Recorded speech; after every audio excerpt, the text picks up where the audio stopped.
हम सब निरंतर पान कर रहे हैं। मधुचंदा ऋषि हैं हमारे ऋषि, जिनके सूक्त हम बराबर ऋचाएं आगे बढ़ते चल रहे हैं। और जैसा कि हमने आपको पहले भी बताया था कि मधुचंदा ने कृष्ण को ही आराध्य पीठ पर बिठाया और तब उन्होंने ये पूरा सूक्त सुनाया था। तो यहां प्रत्येक ऋचा का संबोधन भगवान श्री कृष्ण के प्रति ही है। इसलिए आज की ऋचा जो भी आप लोगों ने ब्लैक बोर्ड से ली है, उस ऋचा में मधुचंदा अपना ब्रह्म का रहस्य बतलाते समय वासुदेव को ही संबोधित करके जो ऋचाएं सुना रहे हैं, तो उसमें सारी ऋचाओं का कृष्ण को अर्पित कर रहे हैं। इसीलिए आज की ऋचा में उन्होंने सीधा उदाहरण में भी वासुदेव की लीला को ही लिया है। आज की ऋचा पहले खोल लें। वृषायुधेव वंशगा कृष्टिर्यत्योरोजसा ईशानो अप्रतिष्कुता। वृषायुधेव वंशगा कि बछड़ों को, गोवंश की वृद्धि करने वाले गौओं और बछड़ों को जैसे तुम धरती पर चढ़ाते रहे हो, उनको अर्पित होकर जिए हो वासुदेव, ऐसे ही श्वेत बछड़ों के समूहों की भांति कृष्टीरी अत्योर ओजसा। कृष्टीरी आरक्षण और विकर्षण के द्वारा उन्हीं सुंदर बछड़ों सा ग्रहों और नक्षत्रों को अद्भुत ओज देकर तुम ही तो हो जो गगन में बछड़ों के समूहों से चरा रहे हो। तो हे गोविंद, जैसे वृंदावन में तुम श्वेत गायों और बछड़ों के झुंड को जैसे तुझे चराते देखता हूं, वैसे ही वासुदेव ग्रहों और नक्षत्रों को भी अपने सम्मोहन और आकर्षण से निरंतर उनकी वृद्धि करते हुए गगन मंडल में घुमाने वाले हे ग्वाले, मैं वहां भी तुझे वैसे ही देखता हूं। वो तुम ही तो हो। कृष्टीर्यत्यो वो जैसा कि आकर्षण और विकर्षण के द्वारा, यज्ञों के द्वारा उनको ज्योतिर्मय ज्योतियों से परिपूर्ण करके नक्षत्र समूहों को तुम्हें तो प्रतिष्ठित कराने वाले हैं। ईशानो अप्रतिष्कुता कि हे वासुदेव, हे कृष्ण, आज हमको भी अपनी उन कृष्णमयी अग्नियों में, जैसे कि आपको बताया ना, कृष्ण माने ज्वाला भी होता है, ये शब्दार्थ है इसका। तो उन अग्नियों में, उन ज्योतियों में हमको भी इसी प्रकार इस गगन मंडल में ज्योतियों के द्वारा अपनी ज्योतियां प्रदान करके प्रतिष्ठित कराओ। तो इस प्रकार वेद की प्रत्येक ऋचा निरंतर हम पढ़ रहे हैं, प्रथम से अब तक जो भी ऋचा देख के आए। वेद हमें बाहर किसी सहारे के लिए नहीं बोलता, क्योंकि सहारा पंगु को चाहिए होता है। वो तो हमें एक स्वस्थ, एक शक्ति से संपन्न अपना जीवन जीने की कल्पना देता है।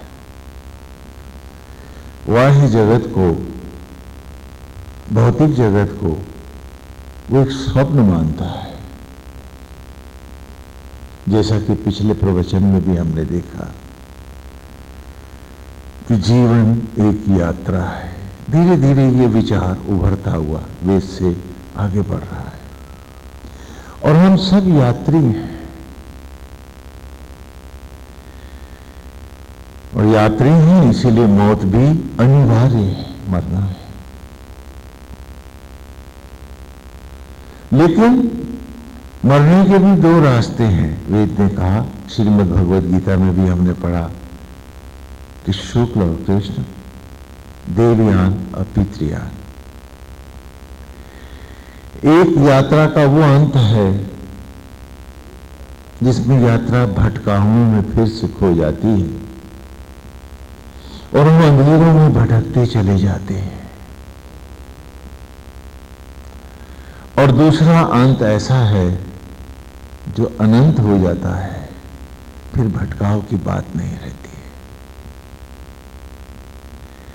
तो क्या है दोनों का भेद? एक जो स्वप्न को सत्य मानेगा, फिर वो सत्य को क्यों जानना चाहेगा। एक वो आसक्त जगत है और उस आसक्त जगत का जीवन है। और दूसरी यात्रा सत्यनिष्ठ होकर जीने में। हमें दो में से किसी एक मार्ग को चुनना है।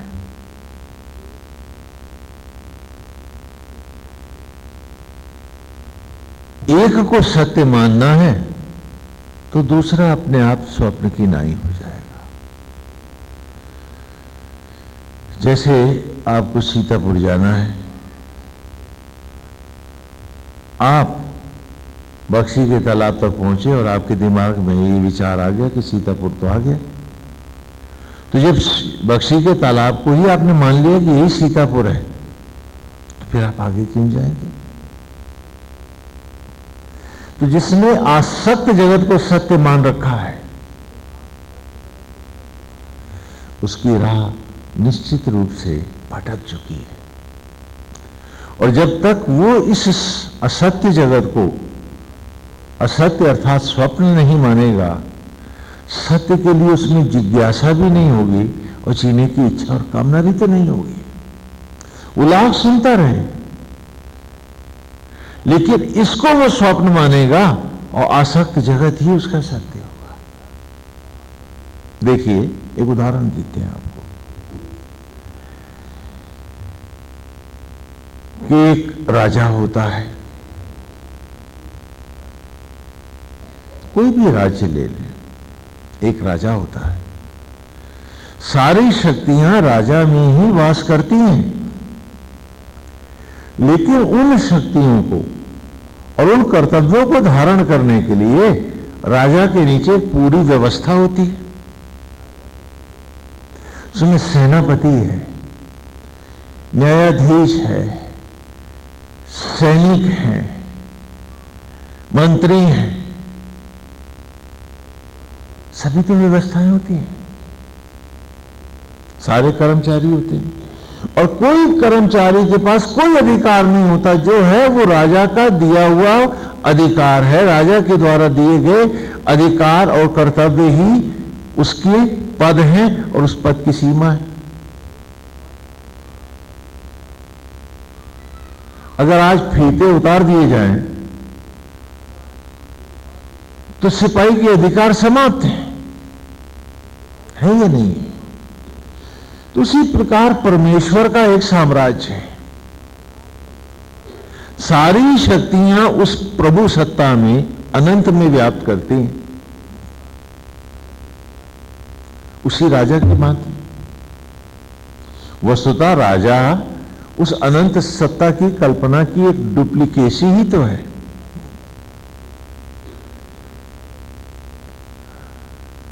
तो सर्वशक्तिमान आत्मा में जो हम सबको बना रहा है, सारी सत्ता उसमें निहित करती है। उसके बाद यही उसकी जो व्यवस्थाएं हैं वो हमको निमित्त रूप में मिलती है। लेकिन बहुत बार आपने देखा कि हमारे अधिकारी और पदाधिकारी ये भूल जाते हैं कि एक व्यवस्था उनके ऊपर एक निमित्त रूप से उनको दे रखी है न कि वो स्वयं में कोई व्यवस्था है। और जब भी हमारा सिपाही है या कोई अधिकारी है, टेलीफोन डिपार्टमेंट का जो भी है, सबके पास एक निमित्त सत्ता है, न कि उनमें उत्पन्न हुई कोई व्यवस्था है। वो एक व्यवस्था के अंग भर हैं। लेकिन जब भी वो व्यक्ति भूल जाता है तो वो सबको सताने लगता है, मन चाहा अपनी शक्तियों का उपयोग करने लगता है। तो क्या हम कहते हैं कि वो सही कर रहा है? मैं पूछता हूं आपसे, क्या वो सही करता है? क्या वो अपने में कोई दारोगा या इंस्पेक्टर या किसी भी विभाग का व्यक्ति, सेल्स टैक्स का या इनकम टैक्स का, क्या वो अपने में कोई शक्ति रखता है? अथवा सत्ता के द्वारा दी हुई शक्ति को वो एक निमित्त के रूप में क्या करता है? धारण करता है। मेरी अभी उदाहरण समझ में आ रहा है नहीं आपको? लेकिन जब जब वो व्यक्ति भूल जाता है, वो अपने को ही वो ये नहीं मानता कि ये पद मुझे एक निमित्त रूप से दिया गया है, महत्व पद का है, मैं तो निमित्त हूं। क्योंकि इस डेजिग्नेशन के हटते ही मुझ में और साधारण नागरिक में कोई भेद है क्या? नहीं है। लेकिन वो भूल जाता है और वो अपने पद के साथ मिसबिहेव करने लगता है। हम कहते हैं कि ये व्यक्ति बेईमान है, करप्ट है, ये सबके साथ धोखाधड़ी कर रहा है। बोलो, कहते हैं नहीं कहते? तो उसी प्रकार जैसे आप उस अफसर को अपराधी मानते हैं, मानते नहीं मानते, तो उसे जो कुछ भी पद मिला है, जो डेजिग्नेशन मिली है, उसके लिए उसको सैलरी भी मिल रही है, हाँ, उस व्यवस्था का वो अंग भर ही तो है। लेकिन जो भी शक्तियां हैं वो सत्ता के द्वारा ही तो उसे प्रदत्त हैं, तो वो उसका निमित्त धारक ही तो है। बोलो, न कि सत्ता उसमें अपने में वास करती है। ऐसा तो है नहीं, नौकरी से बाहर कर दिया जाएगा तो उसके पास है कोई अधिकार? बोलो, है क्या? तो ठीक उसी प्रकार, ठीक वैसे ही जैसे कि वो व्यक्ति जब सत्ता का दुरुपयोग करने लगता है, वो भूल जाता है कि he has been appointed to do such and such job to which he is being paid for. वो ये भूल करके वो अपने आप को ही भगवान बना बैठता है, हाँ, और उस अपने अधिकारों का मन चाहा दुरुपयोग करने लगता है।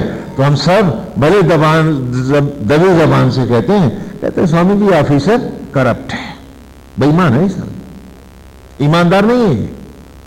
बोलो, कहते नहीं कहते? तो उसी प्रकार जो भी सत्ता वास करती है वो परमपिता परमेश्वर में ही तो वास करती है। उसके बाद उसने आगे हमको डेजिग्नेशंस ही तो दे रखी हैं, तो वो निमित्त ही तो हैं माता की, पिता की, परिवार की। बोलो, तो जब जब हम ये भूल जाते हैं, जब जब हम ये भूल जाते हैं कि ये हमारे ऊपर निमित्त दायित्व है, तो क्या फिर हम भी करप्ट और बेईमान नहीं होते हैं?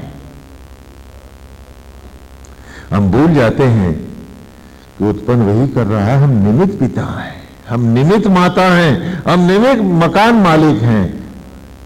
जो कुछ है वो तो नारायण का है, क्योंकि सारी सत्ता तो उसी में व्याप्त करती है।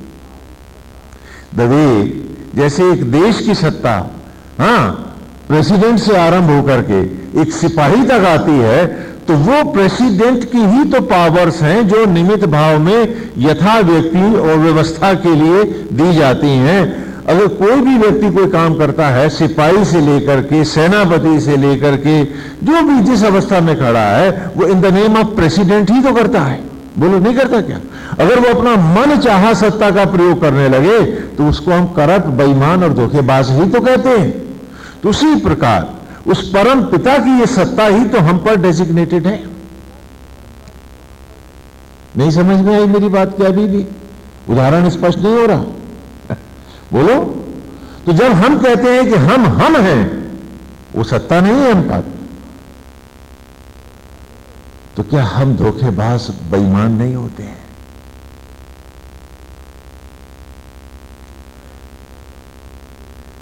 यदि कोई ऑफिसर अपने पद का दुरुपयोग करने लगे क्योंकि उसको पद मिला है तो दूसरों को सताने लगे, उस सत्ता का मिसयूज करने लगे, मिसबिहेव करने लगे, तो हम सब कहेंगे कि स्वामी जी अब जैसे टेलीफोन वाले या कोई भी आपको सता रहे हैं कि पैसे ला, फलाना करो, ठिकाना करो, नहीं फोन खराब करेंगे, ठीक है, वगैरह वगैरह, रोजमर्रा की बातें हैं। तो आप कहते हैं कि स्वामी जी करप्शन सब तरफ फैल रहा है, क्या वो ईश्वर नहीं पूछ सकता कि तुम सब मिलकर सामूहिक रूप से मेरे नाम पर करप्शन क्यों फैला रहे हो? क्योंकि जैसे उस व्यवस्था में सिपाही है, दरोगा है, लाइनमैन है, टेलीफोन का ई है, जी है, डी है, वैसे तुम भी तो हो मेरी सत्ता में।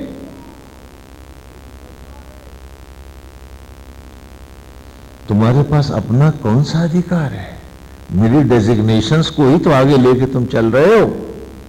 तो are you misbehaving? Are you not corrupt?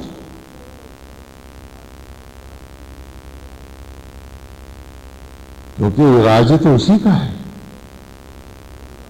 और उसी ने हमको शक्तियां निमित रूप में दे रखी हैं, डेजिग्नेशंस दे रखी हैं। तो सरकारी व्यवस्था में एक व्यक्ति को जब वो अपने अधिकारों का अपने हित में दुरुपयोग करने लगता है तो बेईमान और करप्ट कहलाता है।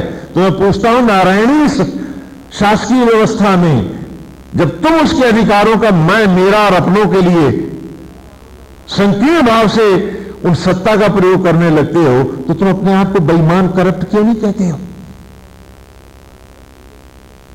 पूछो अपने आप से। एक बड़ा उदाहरण आपके सामने प्रैक्टिकल लाइफ का रख रहा हूं मैं। और ये सब करते हुए हम कहते हैं स्वामी जी हम सत्यवादी हैं, हम ईमानदार हैं, हम अपनी ड्यूटी कर रहे हैं। तो मैं यही तो कहूंगा कि बक्शी के तालाब को सीतापुर बता रहे हैं। धृतराष्ट्र तो बेचारा अंधा था, इनके पास तो आंखें हैं। वेद ने कुछ ऐसी तस्वीरें उभारी हैं हमारे सामने कि वो तो एक शासकीय व्यवस्था में वो ऑफिसर बेईमान हो गया है, हम तो नारायणी व्यवस्था के बेईमान लोग हैं। पूछो अपने आप से। नहीं तो हमने मेरा तेरा अपना पराया, ये ऊंच नीच, ये जात पांच कैसे किया? हम होते कौन ही करने वाले।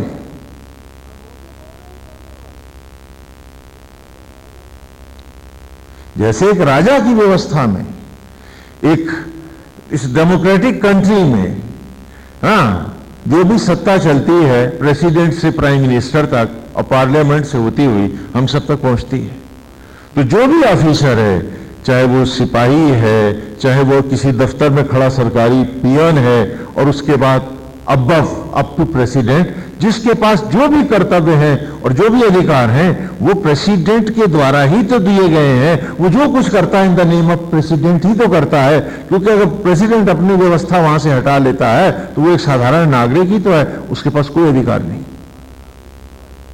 उसी प्रकार परमेश्वर की इस व्यवस्था में हम स्कूल टीचर हैं, मास्टर हैं, गृहस्थ हैं, सन्यासी हैं, जो भी हैं हम, धर्म गुरु हैं, जो भी हैं, हम हैं तो निमित्त। शक्तियां तो उसी में वास करती हैं, उसी के अधिकार के हम निमित्त अधिकारी ही तो हैं। और यदि उस बात को भूलकर उस बेईमान अधिकारी की तरह जो अपना घर भरने के लिए अपने पद का दुरुपयोग कर रहा है, तो हम भी तो अपना घर भरने के लिए प्रभु के द्वारा दिए निमित्त अधिकारों का दुरुपयोग कर रहे हैं। तो हम में और उस बेईमान अफसर में भेद क्या है? और जब हमने नारायणी व्यवस्था में ही हमने अपने अधिकारों का दुरुपयोग किया है, अपने दायित्वों से विमुख हुए हैं, तो हम उसकी दया के अधिकारी कैसे हो पाएंगे? हम सब पूछे अपने आप से। एक उदाहरण रख रहा हूं मैं आपके सामने। आप ही क्या। अतीत के उदाहरण इसलिए नहीं लाता कि आधुनिक व्यवस्था में आपको समझ भी नहीं आएंगे, तो आज ही की व्यवस्था में आपके सामने आपकी तस्वीर रख रहा हूं। तो इसीलिए वेद का ऋषि चाहता है कि ये बालक जो परमेश्वर के द्वारा लाया गया है वो उस सत्य को जाने कि धरती का सचराचर का एक ही स्वामी है और वो ओम है, जो धारण रूप ब्रह्मा है, सृजन रूप विष्णु है और संहार स्वरूप महेश है। वही है सरस्वती, लक्ष्मी और पार्वती का बीच जो ओम है। हमने ऋग्वेद के आरंभ में ही पढ़ा, सारी सत्ता, सारी शक्तियां इसी में निहित हैं, इसी में वास करती हैं और यहीं से ये शक्तियां यथापद हम सबको प्राप्त होती हैं और हम सब निमित्त होकर इन शक्तियों को पिता से पाते हैं। ठीक वैसे ही जैसे इन द नेम ऑफ प्रेसिडेंट चौराहे पे खड़ा सिपाही है, उसके पास अपनी कोई सत्ता नहीं, इज नॉट ऑल पावरफुल, वो एक व्यवस्था के अंतर्गत ही, वो व्यवस्था जो राष्ट्रपति से चल रही है और जो प्राइम मिनिस्टर से, पार्लियामेंट से होती हुई मजिस्ट्रेट्स तक, डीएम तक, डिस्ट्रिक्ट मजिस्ट्रेट के लेवल से उतरती हुई, हर प्रदेश में उतरती हुई चली आ रही है। और वही शक्तियां धीरे धीरे व्यवस्थाओं को सुव्यवस्थित करने के लिए निमित्त भाव से यथा व्यक्तियों को अर्पित की गई हैं कि वो उस व्यवस्था का निमित्त अंग बने। तो उसी प्रकार नारायणी व्यवस्था का हम निमित्त अंग ही तो हैं, हम अपने में कोई व्यवस्था कहां से हो जाएंगे। और यदि हम ऐसा कर रहे हैं तो हम उस बेईमान ऑफिसर के द्वारा, सम्राट परमेश्वर के द्वारा दी गई सत्ता का दुरुपयोग ही तो कर रहे हैं और उसकी व्यवस्था में मनुष्य होकर हम उसके निमित्त हैं और उसकी व्यवस्था का जो परिवार है वो खाली आदमी नहीं, संपूर्ण सचराचर है। उसमें केवल एक मनुष्य की बात नहीं है, उसमें पेड़ों की, पौधों की, पर्वतों की, नदियों की, धरती माता की, सभी जीवों की, पशुओं की, पक्षियों की, इन सब की व्यवस्था की बात है।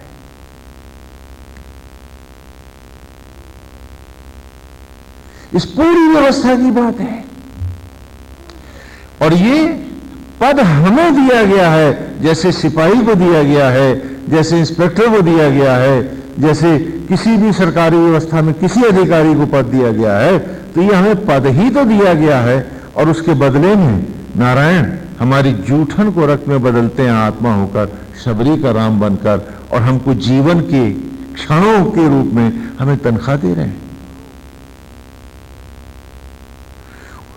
एक सांस, एक क्षण जब जीवन का हम अपने में बना नहीं पाए तो हम अपने आप से पूछे कि हम अपने में सत्ता कब थे। एक तन का रोया भी तो नहीं बना पाए क्या? एक उंगली न बनानी आई तो हम मम्मी पापा कब थे? हम उसकी निमित्त एक व्यवस्था का अंग ही तो थे, निमित्त अंग। लेकिन हमने इसी को भुलाया। हालांकि आज किसी भी पदाधिकारी को, लड़के को किसी भी पद पर आने के लिए, मुझे तो पता नहीं, लेकिन सुनता हूं बड़ी मोटी घूस देनी पड़ती है तब नौकरी मिलती है। लेकिन नारायणी व्यवस्था में तो ये भी नहीं था कि हम ये कहें कि स्वामी जी हम तो घूस देके इस पद पे आए थे, तो आगे घूस कैसे नहीं मांगेंगे, बेईमानी क्यों नहीं करेंगे, वो भी नहीं था। और फिर भी हम महा बेईमान हो गए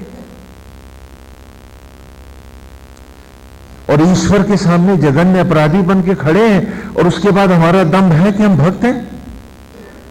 क्या बात है।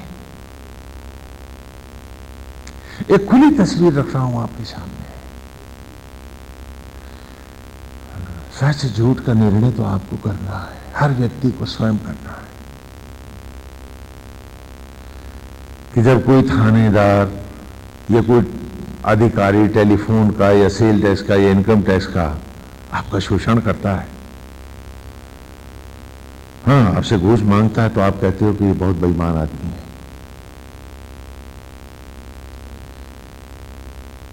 तो वो लौट के ये भी कहता है कि साहब ये नौकरी लेने के लिए मैं भी तो दे के आया था, परंतु यहां नारायणी व्यवस्था में तो आप कुछ नहीं दे के आए थे और आपको नौकरी मिली थी, ये मनुष्य का रूप मिला, और आप सिर्फ इंसानियत खो करके खाली मेरा घर बनकर रह गए। कैसे? हाउ? कैसे कर पाए आप ये सब? और फिर आपको ये दम भी रहा कि आपने मालाएं फेरी हैं, आपने पूजाएं की हैं, आपने भगवान के प्रति आप अर्पित हैं, आप ईमानदार हैं। हम सब पूछे अपने आप से, क्योंकि माता का भी पद हमें उसने दिया है। उंगली बनानी नहीं आई, लड़का कब बनाया? तो ये निमित्त पद ही तो था हमारे पास, पिता का एक निमित्त पद ही तो है हमारे पास। जिन्हें जीवन को अपने एक क्षण देना ना आया, वो दूसरों की जिंदगी कहां से प्रकट करके दिखाते। तो दे, मतलब इन the name of president, in the name of God, हमारे ऊपर ये पद आए थे निमित्त भाव से, तो हम इसमें मालिक कैसे बन गए? हमने ईश्वर की सत्ता को नकार करके स्वयं एक सत्ता कैसे बनना चाहा? पूछो अपने आप से।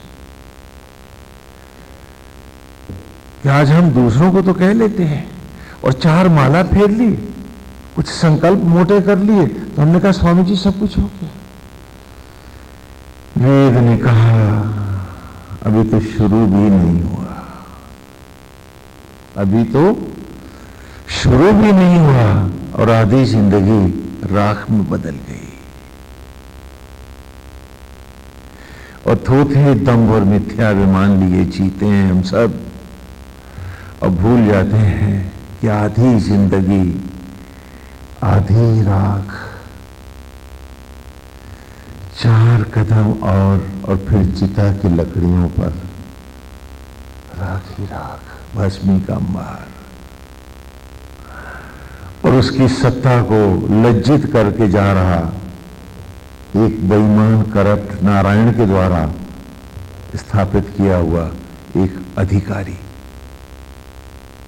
उसकी व्यवस्था का एक अंग जो भ्रष्ट हो गया। हम भूल जाते हैं इस बात को, हमें कुछ याद नहीं रहता है।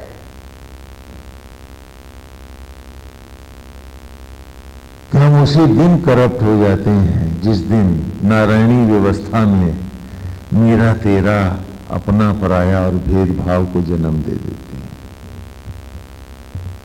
हम उसी दिन उस सत्ता के दुरुपयोग करने के अपराध के अपराधी हो जाते हैं।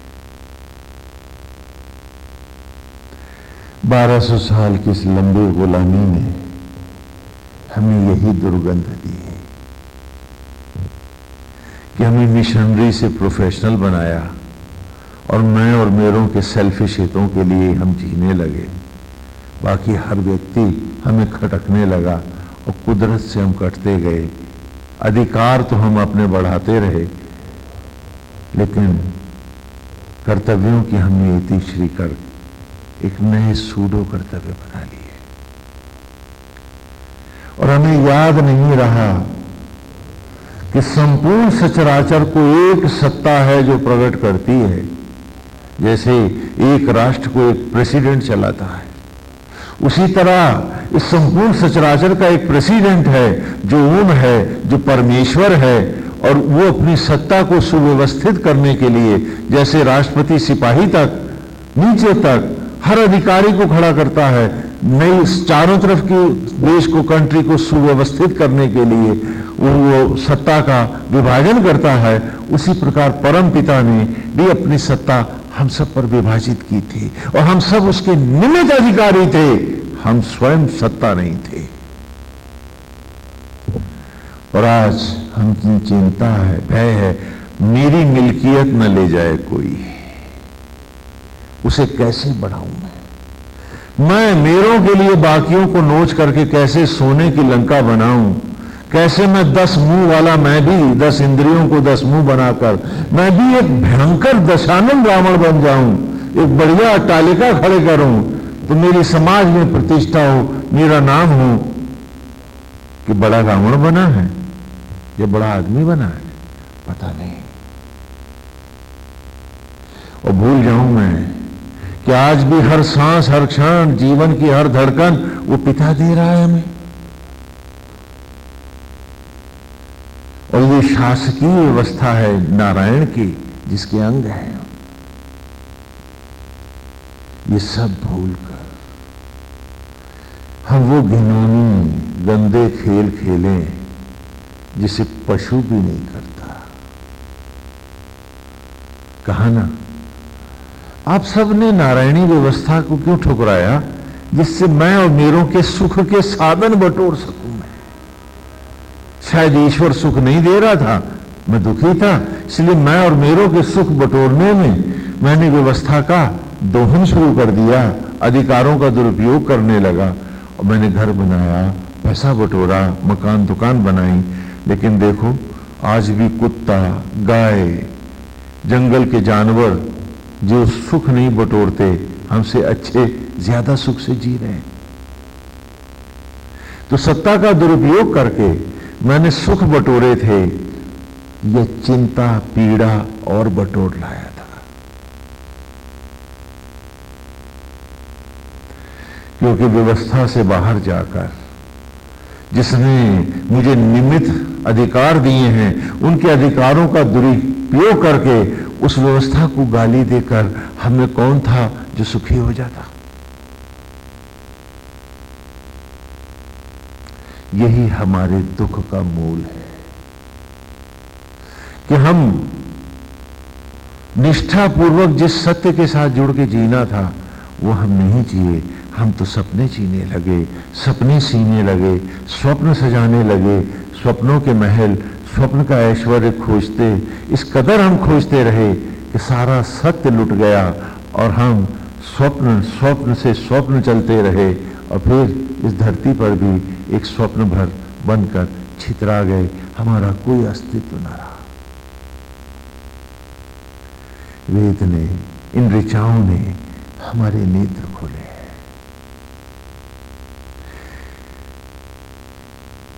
कि पहले बनाना सीख पाते तो कहते ये मेरे हैं, मैंने बनाए। ये जानते हुए भी कि हमें अपनी ही सांसें बनानी नहीं आई हैं, तो और हम क्या बनाएंगे।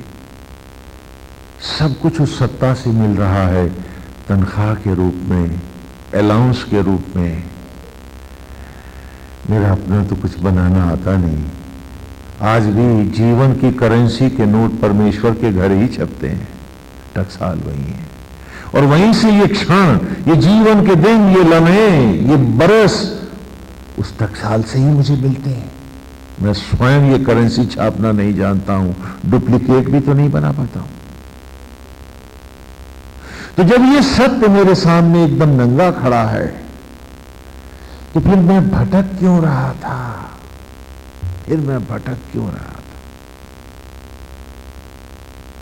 फिर मैंने इतना पाप क्यों बटोरा। हम सब पूछे अपने आप से।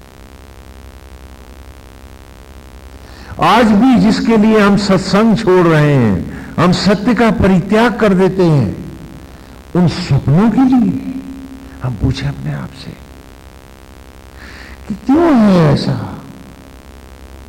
कि जो क्षण भंगुर है उसी को मैं क्यों फिर सत्य माने बैठा हूं। कि मेरी जरूरत, मेरा सत्य को जानना नहीं है। हां, सपने डिस्टर्ब ना हो जाएं, उसकी व्यवस्था के कारण मैं समय नहीं निकाल पाता हूं। क्या बात है। इसलिए मैं सत्संग में जा नहीं पाता हूं, क्योंकि सत्संग तो आफ्टर है ना, सेकेंडरी है। प्राइमरी तो स्वप्न और उनकी सुव्यवस्थाएं हैं। मेरे में कोई परिवर्तन नहीं आया। हम पूछे अपने आप से कि आज भी हम कोरे इस दंभ को जीते हैं, कोरे इस दंभ को जीते हैं। और जबकि वेद के आरंभ में ही उन्होंने हमें एक बड़ी सुखद कल्पना दी कि ये एक नारायणी व्यवस्था है जिसका सम्राट ओम है। अगनिम ईले पुरोहितम यज्ञस्य देवम ऋतविजम होतारम रत्नधातम। कि अग्नियों के अधिपति प्रलय के देव महाशिव और उनकी संगनी आदि ज्वाला आदि शक्ति दुर्गा पार्वती। पुरोहितम, पुरा हितम, पुरा सर हितम, लोगों का संपूर्ण सचराचर का कल्याण करने वाले, हित करने वाले परम ब्रह्म। और यज्ञस्य देवम, संपूर्ण यज्ञों के अर्थात हर शरीर में आत्मा होकर प्रतिष्ठित होने वाले अधिष्ठित देव। ऋतविजम, सत्य को, देवलोक को जीतने वाले विष्णु और लक्ष्मी। ये कौन है? यज्ञस्य देवम। इस शरीर रूपी यज्ञशाला की आत्मा होकर ये ही त्रिदेव हैं। उमा, ओम है, सत्ता यहां से आरंभ होती है। वो तारम रत्नधातमम, वे ही न्यौछावर कर रहे हैं सारी उपलब्धियां, सारी डेजिग्नेशंस हम पर। उन्हीं के द्वारा ही हम सुव्यवस्थित हैं। हमारे ये जॉब्स हैं, ह्यूमन फॉर्म्स हैं, ये पोस्टिंग्स हैं। ईले, इस सत्ता का अनुकरण करें। इस सत्ता के एक ईमानदार कर्मचारी बनकर हम अपने आप को दिखाएं और हम अपने जीवन को धन्य करें। सत्ता का यथा अनुकरण करें। और तब ये कल्पना उभरी कि परम पिता आत्मा होकर सचराचर को बनाने लगा। पेड़ पौधे बनाए, पृथ्वियां बनाई, ग्रह नक्षत्र बनाए, सब कुछ बनाया उसने। और तब उसके मन में विचार आया कि इसको सुव्यवस्थित करने के लिए, इस सारे साम्राज्य को सुंदर और व्यवस्थित बनाने के लिए, इसकी सुरक्षा के लिए मैं मनुष्यों को बनाऊं जो माली बनकर इस बाग की रक्षा करें, जिसे आत्मा होकर मैं स्वयं ओम होकर मैं बना रहा हूं निरंतर। तो वेद ने कहा, तब उसने जस्टिस और एडमिनिस्ट्रेशन के लिए, प्रोटेक्शन के लिए मनुष्य को बनाया, हम सबको बनाया। और इस प्रकार हमको एक निमित्त सत्ता का भागीदार बनाया, एक निमित्त भागीदार बनाया उसने अपनी सत्ता का। न कि सत्ता हम में थी, हम उसके निमित्त अधिकारी बने। जैसे इन द नेम ऑफ प्रेसिडेंट, सैनिक है, सेनापति है, हाँ मेजर है, जो भी है, जनरल है, जो भी है, वो अपने में कोई सत्ता नहीं है। उनके जो भी अधिकार हैं, जो भी उनके पास जो पावर्स हैं, they lie in the name of president. उसी प्रकार in the name of president, in the name of Om, उसने हमको सत्ता दी कि सारे सचराचर का हम माली बन करके इन सब की हम रक्षा करें, जिसे स्वयं आत्मा होकर हमारा पिता बना रहा है। और उसी ने हमको भी ये डेजिग्नेशन दी है। तो इनको सुव्यवस्थित करना, इनको सुंदर जीवन देना, उसी के लिए हम मनुष्य बनाए गए। और आज उस सत्ता का दुरुपयोग देखो कि धरती उन पशुओं के लिए, पेड़ों के लिए बनाई गई थी, हम उसकी हिफाजत के लिए आए थे। आज सारी धरती पर हमारे कंट्रीज हैं और उनको बॉर्डर्स को लेकर हम लड़ रहे हैं कि हम मानते हैं कि सचराचर की यही धरती, नहीं मानते। सारे प्लॉट काट के घर हम बना रहे हैं, शहर हम बना रहे हैं। अब हम इन सारी धरती के मालिक हैं, ईश्वर नहीं है, हम मालिक हैं। करप्शन यहीं से शुरू हो गया। हम भूल गए कि हम ही सब करने आए थे इन द नेम ऑफ ओम, लेकिन ओम को झुठला दिया है। अब हम सब सत्ताधीश हो गए और इसीलिए एक दूसरे को मारने के लिए एटम बम और हाइड्रोजन बम बना रहे हैं, रॉकेट्स बना रहे हैं, सोफिस्टिकेटेड वीपन्स बना रहे हैं। क्या बात है। और आज अगर गली का गुंडा हथियार बटोरने लगता है तो हम उसे आतताई कहते हैं, लेकिन अमेरिका का राष्ट्रपति जब 18 बार धरती को ध्वस्त करने के लिए एटम बम बनाता है तो हम उसकी ताजपोशी करते हैं, उसको फूलमालाएं पहनाते हैं, उसका सम्मान करते हैं। काम वो वही कर रहा है, गुंडे से बड़े स्तर पर। यह हमारी सोच है। और हम ये आज भी हम जानते हैं कि हर सांस हमें बोनस के रूप में कोई और दे रहा है। हम तो अपने तन का एक रोया भी बना नहीं पाए हैं और फिर भी हम सत्ताधीश बन बैठे हैं। अपराध यहीं से शुरू होता है और इसी अपराध को मिटाने के लिए गुरुकुल में यज्ञोपवीत के साथ ये गुरुकुल शिक्षा है कि नहीं, तुम्हें प्राणी मात्र के प्रति अर्पित होकर जीना है। 3 तागों का जनेऊ करा रहा हूं कि कहीं तुम भूल न जाओ, कहीं तुम भटक न जाओ, कि आज भी वो सत्ता, वो परमेश्वर जिसके निमित्त तुम हो और उसी के नाम पर कर रहे हो तुम जो कुछ भी कर रहे हो, और उसके अतिरिक्त यहां तुम्हारा कोई नहीं है, क्योंकि पद गया तो तुम्हें कौन पूछेगा। और आज मैं पूछता हूं आपसे कि क्या मौत अनिवार्य नहीं है? क्या आपका रिटायरमेंट होना निश्चित नहीं है कुदरत में? और पद से उतरते ही आपके परिवार के लोग जो आपको चिता की लकड़ियों पर उतार आएंगे, पद से रिटायर कराएंगे, हाँ, कोई सेरेमनी नहीं मनाएंगे, थोड़ा दुख मनाएंगे, फिर तेरह ही कर देंगे। उसके बाद अगर आप सपने में भी घर वालों को दिख जाओगे अपने ही, तो वो सारे डर जाएंगे, ये तो प्रेत बन के पीछे पड़ गया है, इसे भगाओ, इसकी गया कराओ, इसे मुक्ति कराओ, स्वामी जी मेरे पास आएंगे। ये सारे सत्य हमारे सामने खड़े हैं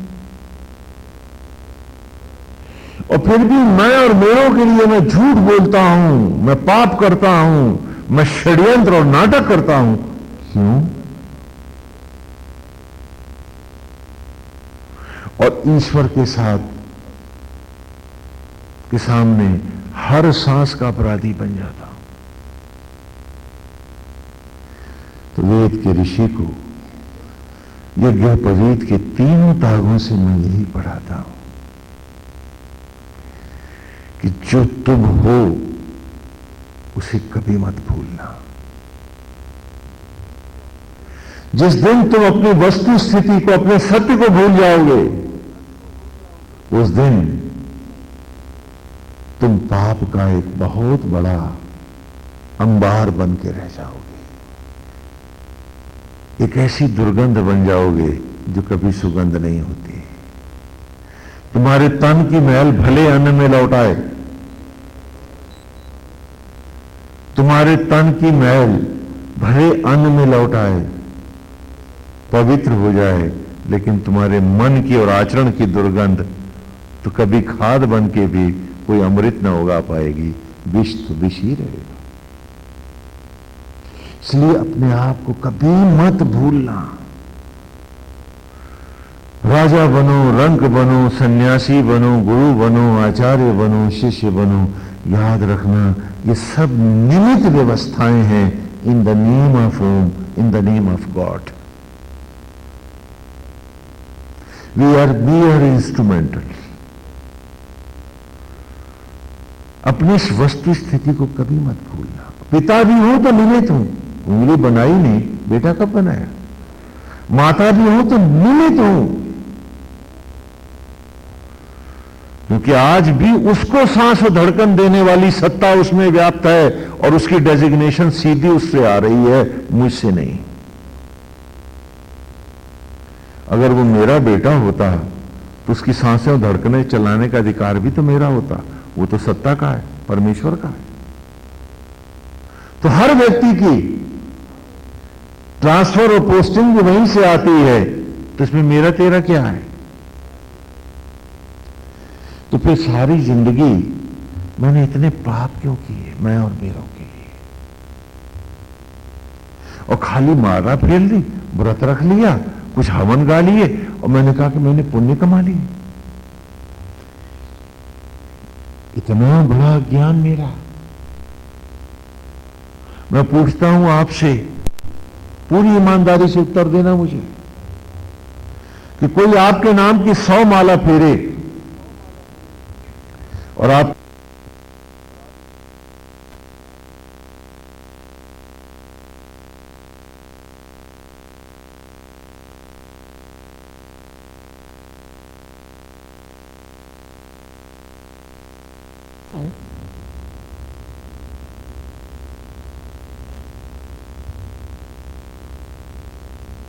सोचिए, विचार कीजिए, पूछिए अपने आप से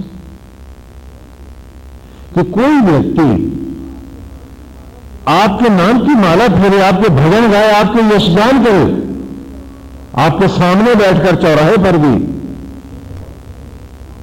और उसकी कुदृष्टि हो आपके बच्चियों और बच्चों पर, और अनाधिकार वो सारे दुष्कर्म करना चाहे, क्या आप उसे आशीर्वाद दोगे? अरे जवाब दो ना, दोगे आप आशीर्वाद उसको? क्या करेंगे उसको? आप उसको फांसी देना चाहेंगे, ये सच नहीं है। तो वो परमेश्वर भी आपको क्या देना चाहेगा? एक तरफ हमारी ये मालाएं, ये हवन, ये यज्ञ, और दूसरी तरफ उसकी सर्वाधिक उपेक्षा और अपराध। तो वह आपको कितने पुण्य देना चाहेगा और आप कितना बड़ा मोक्ष कमा रहे हो? पूछो अपने आप से, पूछो। यदि आपके साथ कोई ऐसा करे तो आप उसकी माला वाला तोड़ के कहोगे कि बदमाश है, बहुरूपिया है, अरे इसको तो खत्म कर दो, इसको, ये तो उसने तो नरक बना के रख दिया है। और अगर कहीं उसने पूछा, उसने भी यही शब्द कह दिए, तो क्या होगा? क्योंकि आज हम सब ने भी तो इस भूमंडल को नरक बना के रख दिया है। यही सच नहीं है? हमने समाज को सड़ा लिया है, हमने सारी मानवीयता को कलंकित किया है। मानवीयता के नाम पर भी किया है, तो मानवता को कलंकित ही किया। और हम भूल गए कि आज भी ट्रांसफर, पोस्टिंग, सौभाग्य दुर्भाग्य वही लिख रहा हमारा। सांस, धड़कन और जीवन का क्षण भी वही दे रहा हमको। वेद पढ़ने वाले बालक कभी इतने भ्रमित नहीं होते, वो जानते हैं ये तो ड्यूटी है, ड्यूटी खत्म हुई, सिपाही उस हल्के से निकला, उस हल्के में चला गया, कोई मोहल्ला याद नहीं करता उसको, कोई व्यक्ति नहीं पहचानता उसको। उसी तरह हमारी अवस्था है। यहां से ट्रांसफर हमारी किसी दूसरी योनि में हुई, अगर इस योनि में अपनों को ही हम दिख गए तो सारे भयभीत हो जाएंगे। वो हमारे विषय में सोचना भी तो नहीं चाहेंगे, हमें देखना भी नहीं चाहेंगे। तो जब यही सत्य था और कल मरने के बाद यही सच होना है, अरे फिर अभी से क्यों ना सच माना जाए? और इसी के साथ वेद की ऋचाओं का अमृत, कि वेद ने कहा कि जब ये स्वप्न है तो फिर सत्य कहां है? तो पहले इस युग से आरंभ हो गया कि आत्मा ही यज्ञ का अधिष्ठित देव है, यही आचार्य है, यही सत्ता का परम बिंदु है। तो पहले सूत्र में हमने जाना कि हमारा पिता आत्मा होकर हम सब में बैठा है, वो सत्ता यहां वास करती है। और दूसरे सूत्र में उस सत्ता के साथ, राष्ट्रपति के साथ प्राइम मिनिस्टर कौन है, उपाचार्य कौन है आचार्य के साथ। तो दूसरा सूत्र आरंभ हुआ, वा यवा ही दर्शते में सुमारम कृता तेषां पाहि श्रुति हवम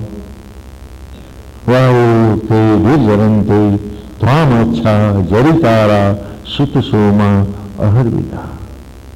कि प्राण वायु ही आत्मा आचार्य के साथ प्राण ही उपाचार्य है। साम्राज्य स्पष्ट होने लगा प्रभु का, कि जिसे अब तुम लोगों के बाहर सप्त लोगों से परे देख रहे हो, अरे नहीं, ये सत्ता ऐसी अद्भुत है कि हम सब में व्याप्त है।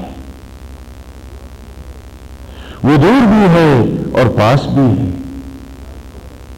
वो दिखता भी है और वो अदृश्य भी है, वो सगुण भी है और वो निर्गुण भी है, और उसी के स्पर्श से हम सब प्रकट हो रहे हैं। हम उसी के निमित्त हैं, उसी के निमित्त पोस्टिंग में आए हुए हैं, उसी के द्वारा बनाए गए यथा पद यथा अधिकारी हैं। तब तीसरे सूक्त में कि जब सृष्टि यज्ञ के द्वारा उत्पन्न होती है, तो ये यज्ञ ज्वाला क्या है, ब्रह्म अग्नियां क्या हैं, तो तीसरे सूत्र में उन्होंने हमको हमारी सत्य रूप माता का दर्शन कराया। अश्विना यजवरी ऋषो द्रवदपाणि शुभस्पति पुरुभुजा जनश्चितम अश्विना पुरुदंससा नरा शरीरया धिया धिष्णया वनतंगिया। कि ब्रह्म ज्वाला ही यज्ञ की ज्वाला है, यही सरस्वती है, यही लक्ष्मी है, यही दुर्गा है, यही पार्वती है, यही वैष्णवी है, यही ज्योत है मंदिर की, जो हमारे भीतर प्रज्वलित है। और इसी ज्योति से ही हर क्षण मुझे मिल रहा है।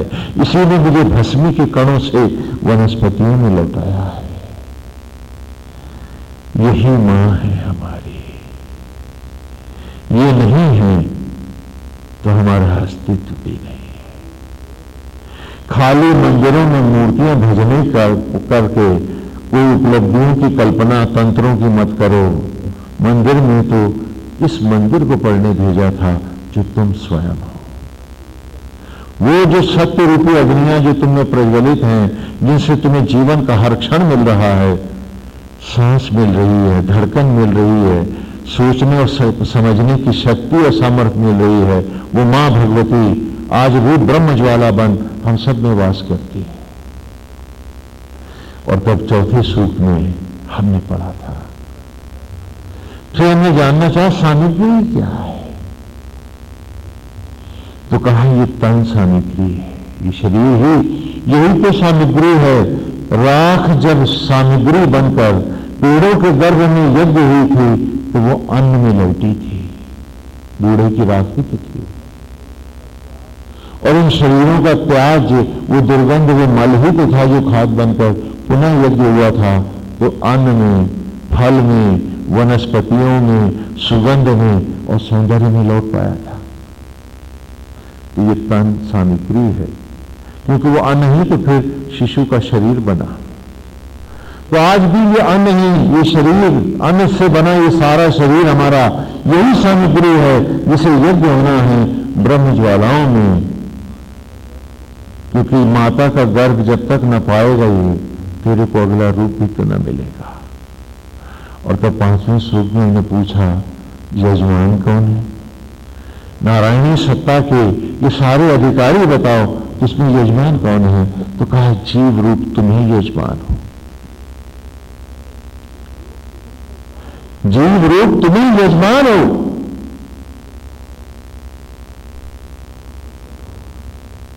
तो और तब हमने पढ़ा, कहा भीतर भी और बाहर भी।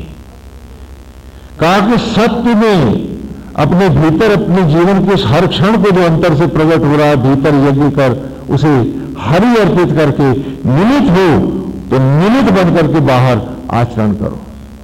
हर असत्य और अज्ञान को बाहर के यज्ञ में जलाओ और भीतर उस सत्यनिष्ठ आत्मा के साथ एक होने के लिए योग करने के लिए भीतर आओ। तो अब हमने योग का अर्थ भी जाना कि मुर्गासन, कुक्कुटासन, न्यूरासन, ये शीर्षासन योग नहीं होते। योग का अर्थ है उस सत्यनिष्ठ आत्मा से, उस राष्ट्रपति के साथ जुड़कर, एक होकर उसकी सत्ता को निमित्त धारण करते हुए उसी में खो जाना, उसी से जुड़ जाना, इसका नाम योग है। और फिर उन्हीं ऋचाओं में यज्ञोपवीत के साथ हमें ऋषि ने दिखलाया कि बाहर में जो कुछ कर रहा हूं वो निमित्त है, भीतर जो कर रहा हूं वही सत्य है। और क्योंकि मैंने स्वप्न को ही सत्य मान लिया है, इसलिए मेरा सत्य आज लुटा हुआ है। तो सबसे पहले गुरुकुल में ही मैंने चौथे सूत्र से ही बच्चों को पढ़ाना शुरू कर दिया था कि स्वरूप प्रकृति में मूत है, सूद घामे गोद है, जो मसी देवी देवी, कि वो सुंदर मोहक कृष्ण, वो गोदू है, वो ग्वाला जो है, वो आत्मा होकर आज हम सबके भीतर बैठा है। दुधारी गौओं को दुघा सुदुघान उन गोदू है, जैसे वो गौओं का दोहन करके दूध को, अमृत को प्रकट करता है, वैसे ही वो हमारी आत्मा में वो ग्वाला बैठा जीवन के अमृत क्षणों को प्रकट कर रहा है। वो सांस, धड़कन, जीवन का हर क्षण उसी से प्रकट हो रहा है। वही कृष्ण है जो घटघटवासी है। मधुचंदा उनको सामने बिठा करके वासुदेव से कह रहे हैं कि हे गोविंद, वो तुम ही तो। और तो वो कह रहा है कि जीव रूपी पत्नी का श्रीवर हे कृष्ण तुम ही तो। जीव गोपी है और आत्मा गोपाल है। ये तन मंडप है और इस मंडप की सुंदरता क्या है कि सारे सचराचर में जो कुछ है वो सब इसमें व्याप्त है। यहां आत्मा दूल्हा बना है, जीव दुल्हन है। विवाह तो यही होगा, बाहर की जितने शादी विवाह हैं वो तो निमित्त है। सत्य विवाह तो हम सब का अपने भीतर अपनी अपनी आत्मा से होना है। यदि वो न होगा तो बाहर के विवाह तो चिता की लकड़ियों पर टूटते ही रहेंगे, वो कभी पूरे न होंगे। क्यों? क्योंकि वो निमित्त है, वो स्वप्न है, ये सत्य है।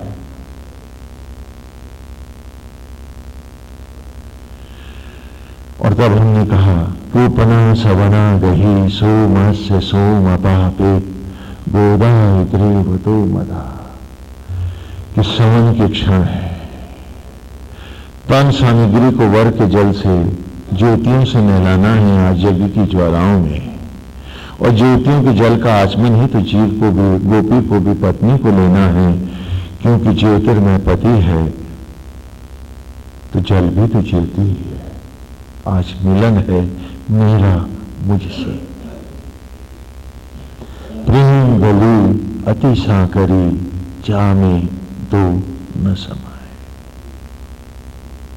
और फिर आगे ऋचाओं में फिर उन्होंने हमको बतलाया कि विषय वासना, असत्य, ज्ञान और स्वप्नों में जिस मंदिर को तुम तबाह करते घूमते हो, चिंता, ईर्ष्या, द्वेष, लोभ और मोह में, कभी तुमने इसको पहचाना कि ये क्या है?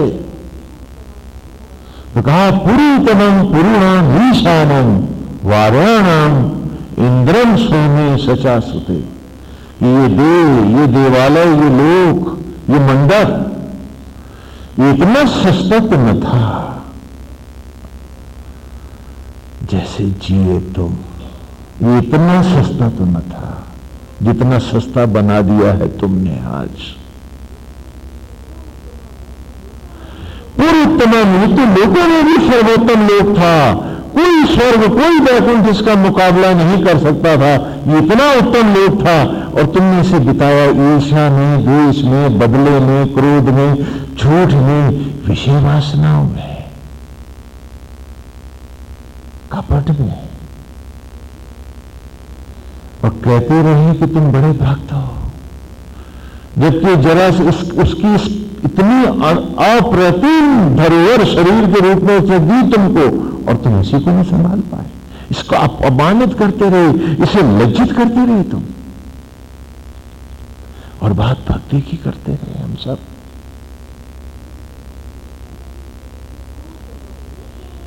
कि पूरी तमाम लोगों में भी सर्वोत्तम लोक है ये, जिसे आज असत्य अज्ञान और सपनों के लिए बर्बाद कर रहा है तू। अरे इसको पहचान। पूरी तमाम पूर्णाम ईशानम, और लोगों में भी ये महासूर्य लोक है, जहां स्वयं परमेश्वर बनाता भी है और विराजमान है। संपूर्ण भूमंडलों का अधिपति बैठा है यहां, और तूने इस शरीर को सारे समाज में वो कूड़ा, वो दुर्गंध नहीं जो तूने इसको बनाया हुआ है, क्योंकि बाकी सारे भूरे खाद में बदलकर पुनः प्रकृति में सुगंध हो जाएंगे, लेकिन तेरे इस विचारों की दुर्गंध, तेरे इस आचरण की मल का तो क्या उद्धार होगा। और ये वो वैकुंठ है, ये वो ध्रुव लोक है, ये वो अमृत लोक है कि पूर्वोत्तम लोकों में भी सर्वोत्तम लोक है, पूर्णाम ईशानम। और संपूर्ण लोकों में ये महासूर्य लोक है, अर्थात हर लोक को आलोकित करने वाला आत्मा स्वयं यहां महासूर्य बन के बैठा है। और क्यों आया है, क्यों बैठा है, क्यों बनाया है उसने सुंदर मंडप को, क्यों बनाया है इस अद्भुत महल को उसने, वर्णन कि जिससे तू उसका वर्ण कर सके, अर्थात स्वयं सत्ता बन सके, तद्रूप हो सके। इंद्रम सोमी सचा सुते, उसकी ब्रह्म ज्वालाओं में अपने आप को पुनः यज्ञ कर उसके साथ योग करता हुआ उसकी ज्योति बन सके। आवागमन से मुक्त होता अनंत का वासी हो जा। जो अंतःकरण का वासी होता है वही अनंत का वासी होता है। क्यों? तो वही तो सत्यनिष्ठ है, वही तो सत्य के मार्ग पर है। तो कहा इतने सुंदर लोक को बनाया और तुझे अवसर दिया है कि आज जिस निमित सत्ता को धारण कर रहा है, आओ सत्ता के केंद्र बिंदु पे आ जा, इधर आ, मुझसे जुड़, मेरा रूप ले ले। और हम हैं कि बाहर भीख मांगते, चंद विषयों की, चंद वासनाओं की, कुछ रुपहले धोखों की, कुछ झूठ की, कुछ फरेब की, कुछ उस मट्टी मकान और दुकान की जो साथ नहीं जाएंगे हमारे, बल्कि वो चाट जाएंगे मेरे जीवन का सोना भी, और राख बना के छितरा जाएंगे मुझको, ये महल, ये चौबारे, ये सब कुछ। फिर भी वही सब कुछ है, लौट लौट मैं उसी पे बैठा हूं, ये काम और हो जाए स्वामी जी, ये और करा दो स्वामी जी, क्या ये मोक्ष दे देगा स्वामी जी? पूछ रहे हैं आपसे। लेकिन नहीं, हम सब भ्रम में ही, भ्रमित जीवन में ही, दुर्गंध में ही जीना चाहते हैं, और साधुपने का, भक्ति भाव का केवल एक आडंबर करना चाहते हैं, सिर्फ एक बढ़िया मुखौटा लगाना चाहते हैं। इसके अतिरिक्त और कुछ नहीं है पास हमारे। वेद की इन ऋचाओं में ऋषि घूमता हुआ आगे बढ़ा है और हमने 7वें सूक्त में प्रवेश पाया है। आरंभ किया इंद्र मृद गाथिनेन्द्र है, इंद्रम अर्किल अर्किना, इंद्रम वाणी रनुषत। कि जब सत्य सामने आ ही गया है, अरे तोड़ ना इस पहले भ्रम को, न भूरों को, आवाज तोड़ डाले। इंद्रम इद गाथिनो, आओ आज इस मां की भगवती के ब्रह्म ज्वालाओं के गीत गाएं। आओ उस मातेश्वरी की ओर जो क्षण क्षण हमें जीवन की सांसें धड़कने दे रही है, आए उस पिता परमेश्वर को, आत्मा को जाने, आचार्य और उपाचार्य को जाने। आओ आज अपने अंतर को गाएं, आओ आज अपने अंतर की उस सत्ता की हो जाएं। चलो लौट चले, फिर घर लौट चले, आओ उस सत्य की ओर आए। इंद्र में बात है ना बृहद, इंद्रम अर्के भी अर्केणा। अर्के फिर अर्केणा संधि विच्छेद कर रहे हैं। तो इंद्रम अर्के भी अर्केणा। अरे आओ आज उस ब्रह्म ज्वालाओं को पहचाने जो सूर्यों की भी सूर्य है। हर सूर्य जिसके गर्भ से जन्मता है वो ब्रह्म ज्वाला, वो भवानी, वो आदि शक्ति, वो मां बनकर बैठी है, विराजती हमने, और हम हैं कि इस महल को मैला किए हुए। महातीर्थ है तन मेरा, और मैंने आज तक इसका महत्व न जाना।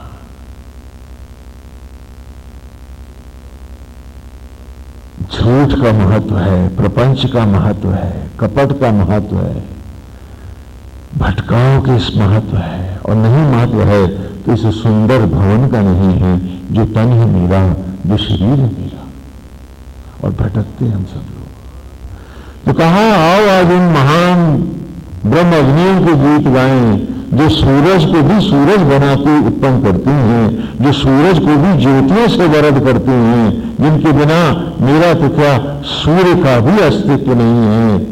इंद्रम अर्के भी अर्केणा, इंद्रम वाणी अनुषद। तो मन से, वाणी से, आचरण से, कर्म से, वचन से आओ आज आत्मा से योग कर जाएं। आओ आज आत्मसंगी हो जाएं, स्वप्नों से बाहर निकलें, अपने भीतर के सत्य को पाएं।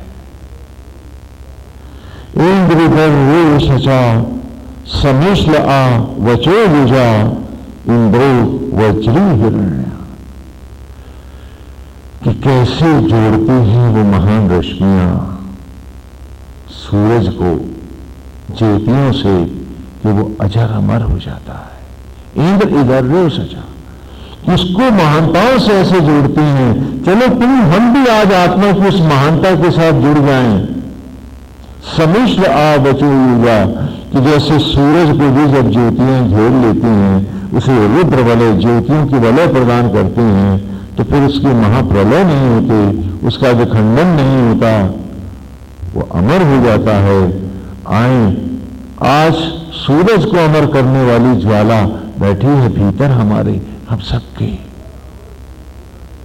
वो अजर अमर ज्योतियां हैं, वो आदि ज्वाला, आदि शक्ति प्रज्वलित है हमने, जो सूरज को भी सूरज बना देती है, जो सूरज को भी पुष्ट अमरता प्रदान करती है। आओ आज अपने भीतर झुक जाए, आओ ये भेदभाव मिटाएं। आओ सब में एक ज्योति है, एक सत्य है। आओ आज सब में एक नारायण गाएं, सीए राम में सब जग जाने।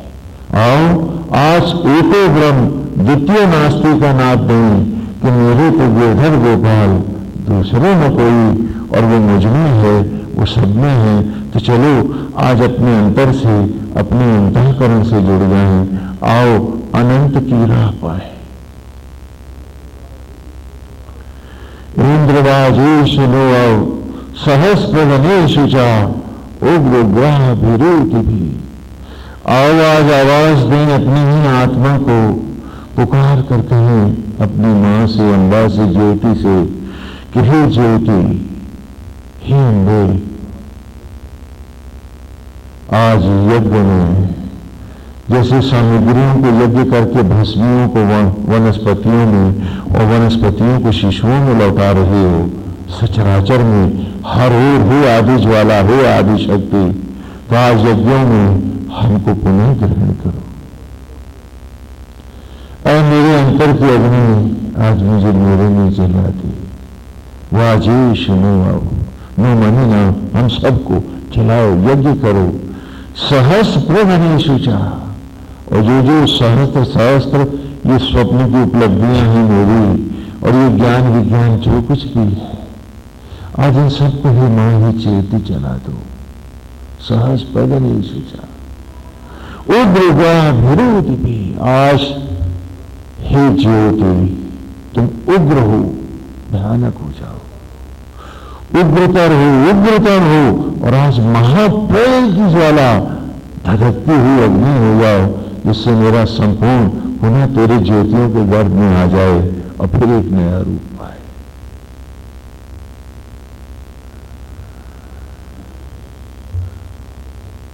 इंद्रम वयम महाधन इंद्रम अर्भि हवा महे युजम वृत्रेशु वज्रम। तो हे ब्रह्म ज्वाला, हमारा सर्वस्व है, मां आप ही है। हमें क्षीणता से पुष्टता में लाने वाली हुई अग्नि आप हैं। तो आज हमको अपनी ज्योतियों के वज्र से अग्नियों से परिपूर्ण करो। आज आपके अतिरिक्त हमारा कोई नहीं है, सत्य आप हैं। मेरा परिवार मेरे भीतर है, मैं अपने में समाता जा रहा हूं। बाहर तो निमित्त दायित्व है, निमित्त कर्तव्य है, उनसे विमुख नहीं हूं, क्योंकि ईश्वर के आदेश पर इस पोस्टिंग में आया हूं। तो अपनी ड्यूटियां पूरी दूंगा ईमानदारी से। हाँ, निमित्त माता हूं तो माता का आदि की सेवा करूंगा, निमित्त पिता हूं तो पिता के कर्तव्य निभाऊंगा, लेकिन निमित्त भाव से, जैसे मंच पर रामलीला के पात्र निभाते हैं। सत्य रूप में तो हे अम्बा, मेरा अंतर ही मेरा सर्वस्व है, यही मेरा परिवार है, यही मेरा सर्वस्व है। इंद्रवाजेश सहस्पद ने, इसलिए मुझे तो मुझ में ही जलना है। तो इंद्रम वयम महाधन, मैंने मान लिया है मां, आपके अतिरिक्त मेरा कोई विशिष्ट धन नहीं है। बाकी जगह तो सारे निमित्त कर्तव्य हैं और दायित्व हैं। हाँ, duty for the sake of duty. किसी से कोई इच्छा नहीं है, कोई कामना नहीं है, क्योंकि मैंने तो ईश्वर को निमित्त धर्म को धारण किया है, तो मैं बदले में मांगू किसी से क्या। इसलिए संत कोई इच्छा नहीं रखता, सांसारिक मांगता फिरता है। वो जीवन को व्यवसाय और धंधा नहीं मानता है, इसलिए नारायण से हटके सन्यासी की कोई इच्छा नहीं होती, क्योंकि सत्य भी यही है। तो कहा इंद्रम वयम महाधन, हे आत्मा, हे ब्रह्म अग्नि, हे ज्वाला, हे अम्बे, आप ही हमारा महाधन है। इंद्रम अर्भे हवा महे, यज्ञों के द्वारा अर्भ मानी क्षीणता, क्षीणता से हवाम अहे, अहो हवाम, यज्ञों के द्वारा आप ही हमारी क्षीणता को पुष्ट करती हो। ये जब वृत्त रेशु वज्रनाम, और ब्रह्म ज्वालाओं के साथ जोड़कर हमें पुष्ट दे मानव बनाती हो। तो हे अग्नि, आज हमें उस अनंत की पुष्टता की ओर ले चलो, हमें अपने में समाहित करो, और इस प्रकार ऋचा ऋचा हम बढ़ते रहे। हमने ऋचाओं में हर ओर यही गाया है, काशी ऋचाएं केवल सत्संग तक ही न रुक पाती, सांस सांस में सुगंध बन जाती है। तो आज जिसे भजते हैं हम, ढूंढते हैं मूर्तियों में, वो खुली और बंद आंखों में सदा झिलमिलाता हमारे सामने। सानो वृषण नमून चरुण, इससे पहले कहा कि इंद्रो दीर्घाय चक्षस आशून्य विनय। तो कहा कि अभी तक बाहर गुरु को भी प्रणाम था, पिता थे, पितामह थे। हाँ, महाभारत युद्ध में अर्जुन कहता है ना, आप कह रहे हो इनको मारो, तो इसमें तो पितामह हैं, आचार्य हैं, गुरु हैं, ध्यान करो। और हे कृष्ण, तुम आज कह रहे हो कि मैं महाभारत के युद्ध में सबको मारूं, आचार्य द्रोण को मारूं, अश्वत्थामा को मारूं, पूज्य कृपाचार्य को मारूं, और पितामह भीष्म की हत्या करूं। तुम कह रहे हो कि इन सबकी हत्या कर दो। हे गोविंद, इन सबको मारकर यदि स्वर्ग का भी साम्राज्य मिले तो उसका क्या प्रयोजन। तो वासुदेव बाकी 17 अध्यायों में उसे समझा रहे हैं कि ये निमित्त है, सत्य तो तेरे भीतर है। ये तेरे अंतर के सत्य की निमित्त करने वाले अधिकारी हैं। In the name of God, God के भीतर है। इसलिए हे अर्जुन, तू इन सब से युद्ध कर, अर्थात डिटैच योरसेल्फ। और वही आज इस ऋचा में कह रहा हूं कि इनसे निमित्त धर्म धारण कर, लेकिन सत्य धर्म में तेरा गुरु आचार्य, तेरा पितामह, वो सब तेरे भीतर बैठा है। इससे बाहर तेरा कोई परिवार नहीं है। और जब तक इस सत्य को नहीं जानेगा, स्वप्न ही संजोता रहेगा। तो कहा इंद्रिय दीर्घाय चक्षस, कि आत्मा आप ही हमारे महान दीक्षा गुरु हैं। वो जिनसे मैंने शिक्षा पाई थी, वे आप ही के निमित्त तो मुझे पढ़ाए थे, क्योंकि सारा जगत निमित्त भाव है। इसीलिए बार बार कह रहा हूं गीता में कि निमित्त मात्र हो सव्यसाची, और निमित्त होकर युद्ध करो, अन्यथा युद्ध तो स्वयं मैं लड़ रहा हूं। कहते हैं ना भगवान, हे अर्जुन निमित्त मात्र। क्यों? क्योंकि तुम निमित्त हो। और ये सारे नाते रिश्ते जो बाहर के हैं, ये निमित्त हैं। सत्य केवल तेरे भीतर खड़ा है। और अपने सत्य परिवार को बुलाकर निमित्त को ही सत्य मानकर असत्य का आचरण कर रहा है। तो काश इतनी सी बात समझ पाते हैं लोग, तो निमित्त करते वक्त पूजा का पुण्य उठाते, क्योंकि ईश्वर का वो निमित्त धर्म है। तो जब निमित्त को निमित्त जानकर करते तो हम पुण्य के अधिकारी होते, और जब हमने निमित्त को सत्य मानकर किया है तो हर सांस हम पाप के अधिकारी हैं।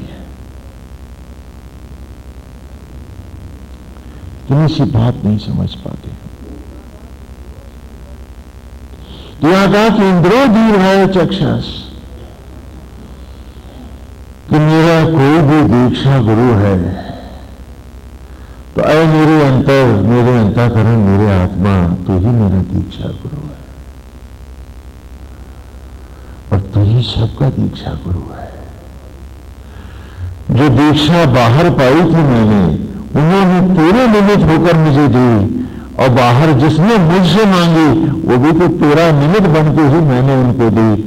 गुरु तो तू ही है, मेरे अंतर के देवता तू ही गुरु है। और दूसरा, यहां गुरु कहां है? इसमें संदेह कहां है? तो कहा इंद्रो दीर्घाय चक्षस, कि मेरे दीक्षा गुरु है, आत्मा है, अनंत आप हैं। आप ही के निमित्त मैं देता रहा, आप ही के निमित्त मैं लेता रहा। तो वहां तो सारा आचार व्यवहार निमित्त है, जो सत्य है वो तुम हो। तो मेरे अंतर के देवता तो ही मेरा दीक्षा गुरु है।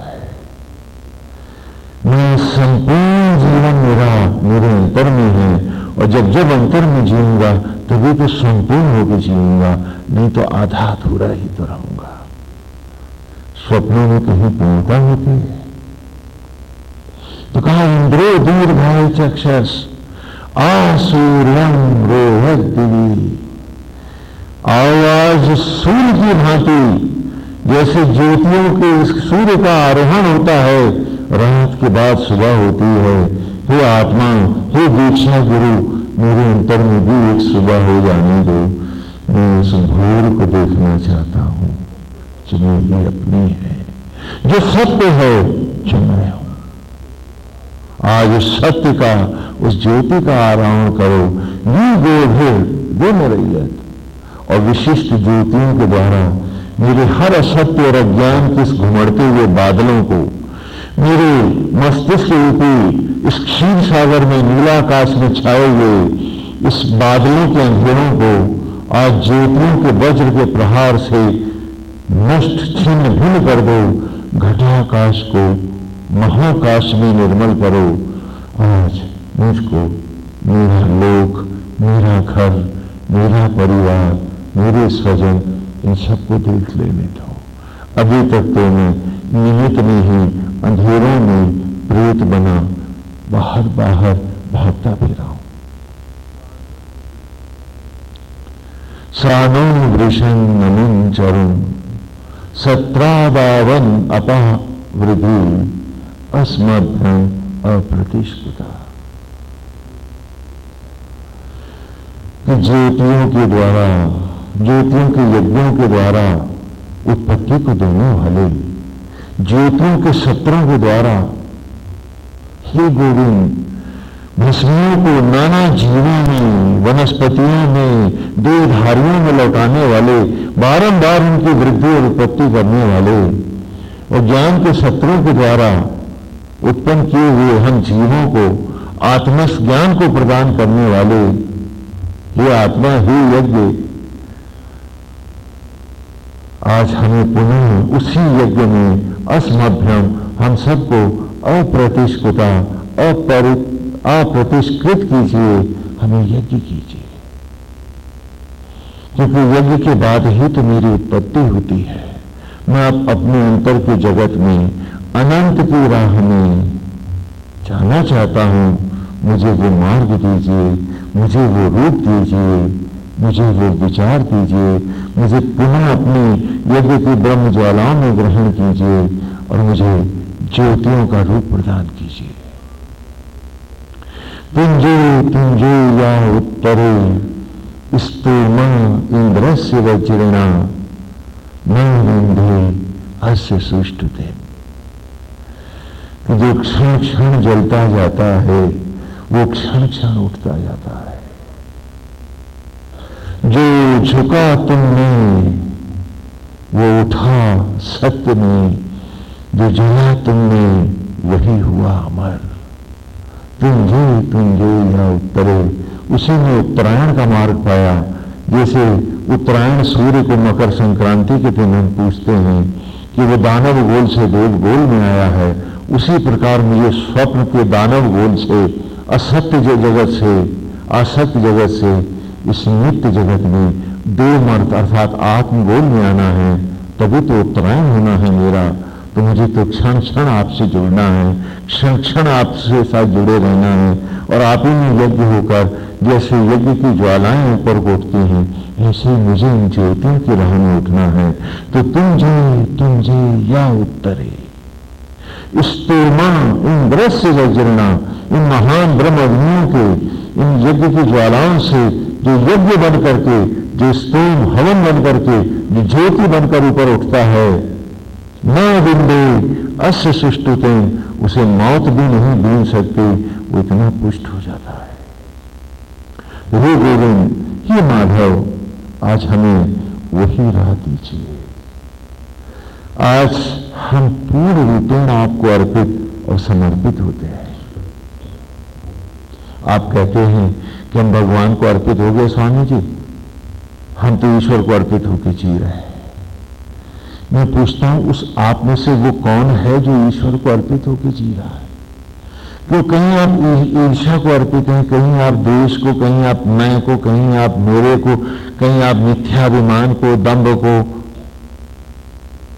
तो फिर आप में बचा कौन है बाकी जो ईश्वर को अर्पित है? जब तक ये सब जलेगा नहीं, जब तक इन जो आपने तथाकथित जो सूदो समर्पण दे रखे हैं इन विषयों को, वासनाओं को, आसक्त जगत को, इसको वहां से जब तक आप लौटाएंगे नहीं, आप श्री हरि के चरणों में अर्पित कैसे हो पाएंगे? क्योंकि समर्पित तो आप हो ही चुके हैं। मेरा घर, मेरा परिवार, मेरी बीवी, मेरे बच्चे, मेरा पति, सो एंड सो फोर्थ। उसके बाद मेरी ईर्ष्या, मेरा देश, मेरा लोभ, मेरा सम्मान, मेरी इज्जत, मेरी बेइज्जती, तो फिर आप में बाकी कौन बचा है जो प्रभु की राह में समर्पित हो जाएगा? कुछ है बाकी? तो जब तक हर ओर से आप सिमट करके पहले आप नहीं बनेंगे, अरे तो आप अपने अंतर में अर्पित कैसे होंगे? तो आज समेटना है हम सबको। जब तक हम सिद्धेंगे नहीं, जब तक हम एक नहीं होंगे।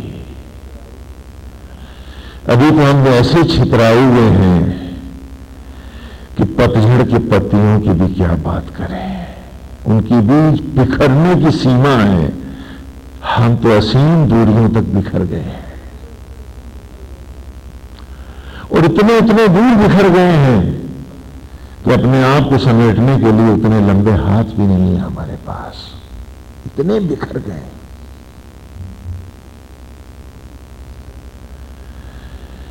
इतने बिखर गए हैं हम कि बरसों के अंतराल है और कल्पनाओं से परे की दूरियां और गहराइयां हैं हमें। हमने तुम्हें दिखा दिया गोविंद अपने आप को, समेटेंगे भी तो कैसे अपने आप को। नारायण आप कृपा करो, क्योंकि आप ही सबको समेटने वाले हो। वही आज की ऋचा है कि विषाद थे वंशगा,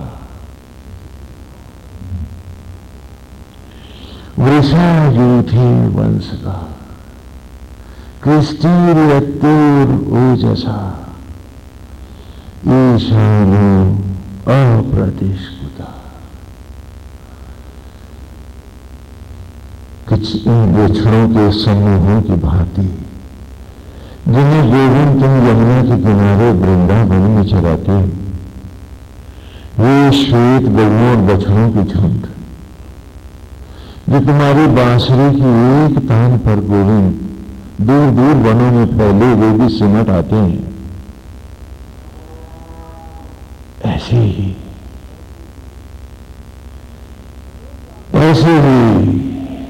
इस अनंत आकाश में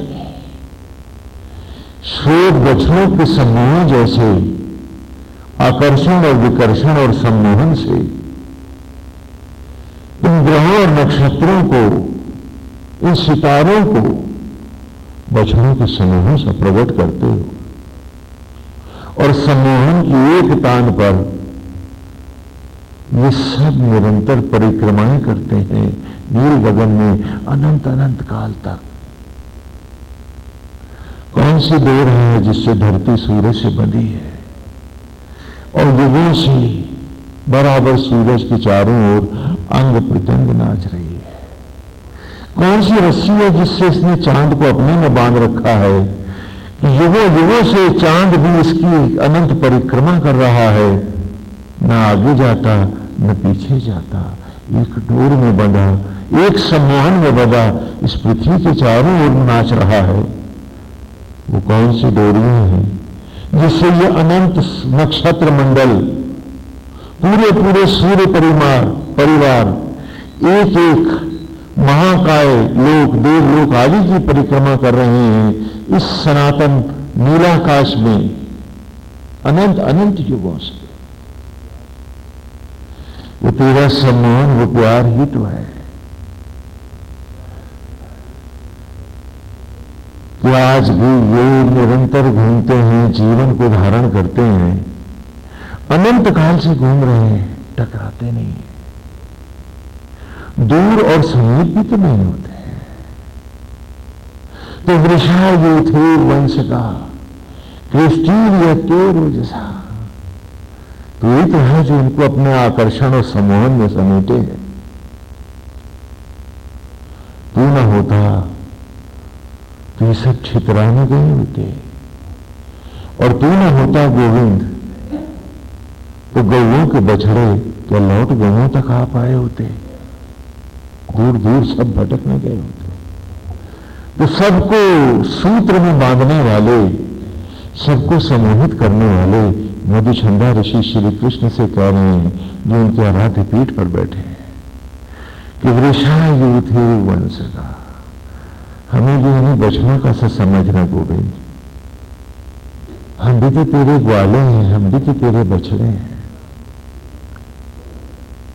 ईशानो अप्रतिष्ठिता, हे सूर्य, हे गोविंद, तूने गीता में कहा है कि ग्रहों में, हे अर्जुन, मैं सूर्य हूं और संपूर्ण भूत प्राणियों के हृदय में वास करने वाला, हे अर्जुन, मैं आत्मा हूं।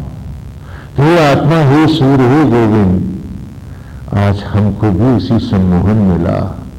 दूर दूर तक जो फैल गया हूं मैं और मेरा अतीत, आज वो सब कुछ सिमट जाए और इन ब्रह्म ज्वालाओं में तेरे ही रूप रस माधुरी में बंधा। हे नारायण, एक ही भाव से सब कुछ भुलाकर तेरे एक रूप में बसा हुआ तुझ में खो जाए। तो योग की परम अवस्था को पाए हम